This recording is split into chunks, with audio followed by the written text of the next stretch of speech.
श्री स्वामी समर्थ.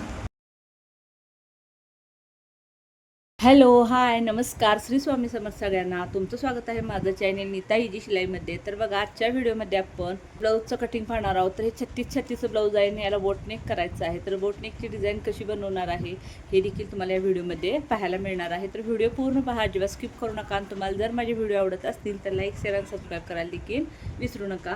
तर इथे बघा, अस्तर मी डबल फोल्ड करून घेतलेलं आहे. नेहमीप्रमाणे फोल्डिंगची बाजू ही माझ्याकडच्या साईडला आहे आणि सुटे पद्धत त्या साईडला आहेत. तर ब्लाऊजची उंची बघा 14.5 इंच आहे. तर मार्जिनसोबत आपण 1 इंच एक्स्ट्रा म्हणजे 15.5 इंच घेणार आहोत.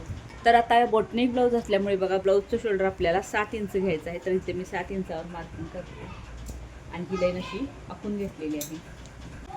इथं शोल्डर जितकं घेतलेलं आहे, मुंडा देखील आपल्याला तितकाच घ्यायचा आहे. तर मुंडा देखील मी 7 इंचच घेणार आहे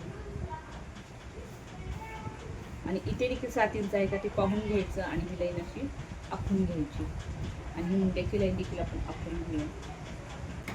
तर ब्लाऊजची छाती बघा 36 इंच आहे. तर 36चा चौथा भागा 9 इंच होतो आणि जेव्हा आपलं ब्लाऊज बोटनेक असतं त्यावेळी त्यामध्ये आपल्याला अर्धा इंच लुजिंग सोडायचं असतं. म्हणजे जितकी तुमची छाती आहे त्याच्यामध्ये अर्धा इंच एक्स्ट्रा, म्हणजे त्या ब्लाऊजची छाती 36 आहे आणि 36चा चौथा भागा 9 इंच होतो. तर आपल्याला इथे 9 इंच न घेता 9.5 इंच घ्यायचं आहे, म्हणजे अर्धा इंच एक्स्ट्रा घ्यायचं आहे. आणि त्यामध्ये आपल्याला जे काही मार्जिन ॲड करायचं आहे ते करायचं आहे, म्हणजे 1.5 किंवा 2 इंच तुम्ही मार्जिन ॲड करू शकता. आणि ही लाईन अशी आखून घ्यायची आहे. तर मी ते 2 इंच मार्जिन ॲड केलेलं आहे. तर बघा,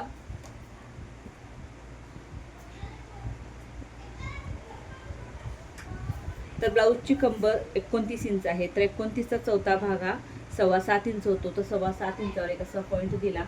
आणि जेव्हा तुम्ही बोटनेकचं ब्लाऊज बनवता त्यावेळी पाठीमागे डास नाही दिला तरी देखील चालतात आणि दिला तरी देखील चालतात, ते तुमच्या इच्छेनुसार. तर मी ते 1 इंच एक्स्ट्रा सोडते. बघूया, डास द्यायचा असेल तर देऊया, नाही तर नंतर मग कट करून घ्यायला येतं. आणि इथे देखील मार्जिन आपल्याला 2 इंचच घ्यायचं आहे. जितकं मार्जिन आपण छातीमध्ये घेतलेलं आहे तितकंच आपल्याला कमरेमध्ये घ्यायचं. तर ही मार्जिनची आणि ही फिटिंगची लाईन अशी आखून घेतली. तर बघा, इथे गळा रुंदी मी 4.25 इंच घेणार आहे. ब्लाऊजचा पुढील गळा 5.5 इंच आहे. तर मार्जिनसोबत 1 इंच एक्स्ट्रा घेतलं तर 6.5 इंच होतं. तर 6.5 इंचावर एक पॉईंट दिला आणि इथे देखील गळा रुंदी आपल्याला 4.25 इंचच घ्यायची आहे. आणि हा बॉक्स आपल्याला तयार करून घ्यायचा. आणि इथे आपल्याला अशा पद्धतीने गळ्याचा आकार न काढता आपल्याला इथून असा गळ्याचा आकार घ्यायचा. तर आता बघा, मुंड्यामध्ये आपल्याला 1.25 इंचावर पॉईंट द्यायचा आणि मुंड्याचा आकार काढून घ्यायचा आहे. तर हा झाला आपला पाठीमागील मुंड्याचा आकार. तसेच स्टेप थोडासा खाली ओढून 1.25 इंचावर आणखीन एक पॉईंट द्यायचा आणि पुढील मुंड्याचा आकार देखील आपल्याला काढून घ्यायचा आहे. तर इथे बघा, क्रॉस पट्टी मी 3 इंच घेतलेली आहे. तर ह्या साईडला 3 इंच घेतली असेल तर ह्या साईडला 2.5 इंच घ्यायचं आहे, म्हणजे इकडं जितकी घेतली त्याच्यापेक्षा अर्धा इंच कमी. आणि ही लाईन अशी आखून घ्यायची. तर या तिरक्या लाईनीवरती आपल्याला कोटरीचं माप घ्यायचं आहे. तर कोटरी आहे 6.25 इंच. तर 6.25 इंचावर एक असा पॉईंट द्या आणि ते खाली मुंड्याचा आकार आहे तिथून आतल्या साईडला आपल्याला 2.5 इंचावर पॉईंट द्यायचा.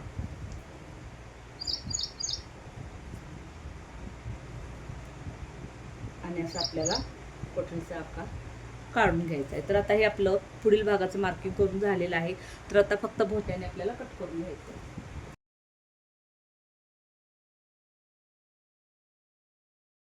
तर आता आपल्याला साईड पीस काढायचा आहे. त्यासाठी आता आपण जो कट केलेला भाग आहे त्याच्यावरती जे साईड पीसचं मार्किंग केलेलं आहे ते आपल्याला अस्तरवरशी जसं आहे तसं उलटं करून ठेवायचं आहे, जेणेकरून जे आपण चॉकनं साईड पीसचं मार्किंग केलेलं आहे ते दुसऱ्या कापडावरती म्हणजे अस्तरवरती उठेल आणि व्यवस्थित अगदी उठेल, कुठेही कमी पडणार नाही. ह्या पद्धतीने ठेवून घ्यायचं आहे. आणि त्यानंतर बघा, शोल्डरच्या ठिकाणी एक लाईन आखून घ्यायची, मुंड्याच्या ठिकाणी थोडीशी लाईन आखून घ्यायची आणि फिटिंगच्या साईडला पूर्ण लाईन आखून घ्यायची. आणि त्यावरती हाताने थोडंसं प्रेस केलं की जसं आहे तसं आपल्याला साईड पीस मिळून जातो. तर बघू शकता, जसं आहे तसं आपल्याला साईड पीस मिळालेला आहे. आता आपल्याला साईड पीस कट करून घ्यायचं आहे.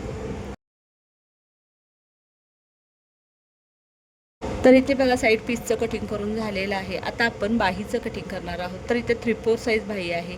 तर त्यासाठी बघा, अस्तर आपलं डबल फोल्ड आहे, त्याला आणखीन एक फोल्ड करून घ्यायचं, म्हणजे चोबल फोल्ड आपल्याला करायचं आहे. आणि जी घडीकडची बाजू आहे तिकडे आपल्याला बाहीची उंची टाकायची आहे. तर बाहीची उंची आहे 10 इंच, त्यामध्ये मार्जिनसाठी 1.25 इंच मिसळायचं आहे, म्हणजे 1/2 इंच बॉटमसाठी आणि अर्धा इंच शोल्डरमध्ये जोडण्यासाठी. तर ही लाईन अशी पूर्ण चाकून घेऊया आणि ह्या लाईनीपासून खाली आपल्याला बघा मुंडाखुलीचं माप द्यायचं आहे. तर 3/4 साईज बाहीसाठी आपण 3.5 इंच मुंडाखुली घेतो आणि 8.5 इंच बाही रुंदी घेतलेली आहे. आणि तिथून बघा अशा पद्धतीने बाहीचा मी आकार काढून घेतलेला आहे. बाहीचा पुढील भागाचा देखील आकार काढून घेतला आणि इथे दंडगेर बघा 5.5 इंच आहे, त्यामध्ये मार्जिनसाठी 2 इंच एक्स्ट्रा घ्यायचं आहे आणि ही फिटिंगची आणि मार्जिनची लाईन आखून घेऊन बाही कट करून घ्यायची आहे. तर आता बघा इथं आपल्याला कटोरी काढून घ्यायची आहे. त्यासाठी जो पुढील भागाचं मार्किंग केलेलं होतं ती कटोरी आपल्याला जशी आहे तशी अस्तरच्या भागावरती ठेवून घ्यायचं आहे. जे चॉकने आखलेलं होतं ते आपल्याला जसं आहे तसं उठवून घ्यायचं आहे. ज्या साईडला दुमटलेली बाजू आहे तिकडे एक लाईन आखून घ्यायची आणि हाताने थोडंसं प्रेस केलं की जसं आहे तसं आपल्या कटोरीचा आकार उठून जाणार आहे. तर आता कटोरी वाढवून घेताना बघा ह्या साईडला 1.25 इंचावर पॉईंट द्यायचा, इकडच्या साईडला सुद्धा 1.25 इंचावर पॉईंट द्यायचा आणि दोन्हीचा सेंटर काढायचा आहे. जितका येतो तिथे मार्किंग करून घ्यायचं आहे आणि मार्किंगपासून खाली आपल्याला 1.5 इंचावर आणखीन एक पॉईंट द्यायचा आणि बघा 1.25 इंचापासून 1.5 इंचापर्यंत तसे तिरक्या लाईनी आखून घ्यायचे आहेत. त्यानंतर बघा जिथे कटोरीचा गोलाकार आकार आहे तिथे अर्धा इंचावर पॉईंट द्यायचा आणि वरून अर्धा इंच येईल असंच, पण खाली 1.25 इंचापर्यंत आणून कटोरीचा आकार आपल्याला जोडायचा आहे. तर जिकडं सरळ लाईन आहे त्या साईडला बघा 1/2 इंचावर पॉईंट द्यायचा आणि 1.25 इंचापर्यंत तिरकी लाईन आखून घ्यायची. तर झाली आपली कटोरी तयार. तर आता कटोरी कट करून घेऊया. कटोरी कट करून झालेली आहे. आता आपण क्रॉसपट्टी कट करूया. तर क्रॉसपट्टी बघा मी मार्किंग करताना 3 इंचाची घेतली होती. तर इथे बघा आपल्याला घेताना अर्धा इंच वाढवून घ्यायची, म्हणजे एकूण आपल्याला इथे 3.5 इंच घ्यायची आहे. आणि जर आपण ह्या साईडला 3.5 इंच घेतली तर ह्या साईडला आपल्याला अर्धा इंच कमी, म्हणजे इकडं आपल्याला 3 इंच घ्यायचं आहे. आणि ही तिरकी लाईन आखून घ्यायची आणि क्रॉसपट्टी आपल्याला कट करून घ्यायची. तर बघा आता क्रॉसपट्टी वगैरे सगळं कट करून झालेलं आहे आपलं. तर आता आपण साडीतल्या ब्लाऊज पिसावरती हे आपले कट केलेले पॅटर्न ठेवून कट करून घेऊया. तर इकडं बघा अशी बॉर्डर दिलेली आहे. बाहीसाठी बॉटल ग्रीन कलरची बॉर्डर दिलेली आहे. तर तिकडं आपल्याला बाही कट करायची आहे. बघा इथं अस्तरला सुद्धा काट आहेत आणि ह्या ब्लाऊजला खालच्या पिसाला सुद्धा काट आहेत, त्यामुळे मी काही तितकंच घेणार आहे, यामध्ये वाढवून वगैरे काहीही घेणार नाही. तर इथे बघा आपण बाही अशी कट करून घेऊया. तर बाहीचा बघा सेंटर कट करायला अजिबात विसरायचं नाही आणि जो पुढील भाग असतो तो देखील असं कट करून घ्यायला विसरायचं नाही. तर बघा पाठीचा भाग देखील जसा आहे तसा कट करून घ्यायचा आहे, कुठेही एक्स्ट्रा वगैरे काही ठेवायचं नाही. जसा आपला अस्तरचा भाग आहे तसंच आपल्याला साडीतला देखील सेम टू सेम कट करून घ्यायचा आहे. तर बघा राहिलेले तिन्ही भाग इथे मी ठेवून घेते आणि कट करून घेते. तर साईड पीस कटोरी आणि क्रॉसपट्टी. तर इथे क्रॉसपट्टी कट करताना फक्त आपल्याला साडीतला कपडा अर्धा इंच एक्स्ट्रा ठेवायचा आहे. जी हुबट बाजू आहे त्या साईडला, बाकीचं जसं आहे तसं आपल्याला कट करून घ्यायचं आहे. तर आता मी कट करून घेते, त्यानंतर आपण बघूया पाठीमागील भागाची डिझाईन.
तर बघा आपल्या गळ्याची मस्तपैकी अशी डिझाईन तयार झालेली आहे. तर बोटनेक गळा तुम्हाला कसा वाटला आणि कटिंग देखील कसं वाटलं मला नक्की कमेंट करून सांगा.